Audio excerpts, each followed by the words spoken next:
Rescue office 1112 Nurpur थल के in charge कैसर शहजाद ने कहा है कि हुकूमत पंजाब रेस्क्यू सर्विस में मजीद बेहतरी लाने के लिए रोज़ अफजों खसूसी इक़दाम कर रही है। इन ख्यालात का इज़हार उन्होंने असिस्टेंट कमिश्नर तहसील नूरपुर थल साद बिन खालिद और नूरपुर थल प्रेस क्लब के वफ़द से खसूसी गुफ्तगू करते हुए किया। उन्होंने कहा कि अल्लाह ताला के फजल करम से rescue officer district Khushab engineer Hafiz Abdul Rashid की ज़ेर निगरानी नूरपुर थल समेत ज़िला की दीगर तहसीलों खुशाब नौशहरा और कैदाबाद में दुख इंसानियत की खिदमत के लिए भरपूर सर्विस फराहम की जा रही है। कैसर शहजाद ने कहा कि रेस्क्यू सर्विस की वजह से अवाम को भरपूर रिलीफ मिल रहा है। हमने रेस्क्यू सर्विस के दौरान हमेशा रिस्पांस टाइम को मद्देनजर रखा है और अवामी फलाह बहबूद के लिए तमाम दस्तियाब वसाइल को भरपूर तरीके से बरूए कार ला रहे हैं। उन्होंने अवाम से अपील की कि बराह करम फेक कॉल्स से मुकम्मल गुरेज किया करें, क्योंकि इनकी वजह से हमारे वसाइल और वक्त का ज़िया होता है।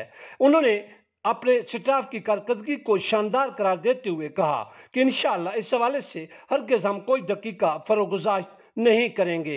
उन्होंने मजीद कहा कि हमारे स्टाफ के साथ अवाम का भरपूर ताउन चाहिए। इंसानियत की फलाह बहबूद के लिए हम फ़राइज़ मनसबी बतरीके एहसन सर अंजाम देते रहेंगे।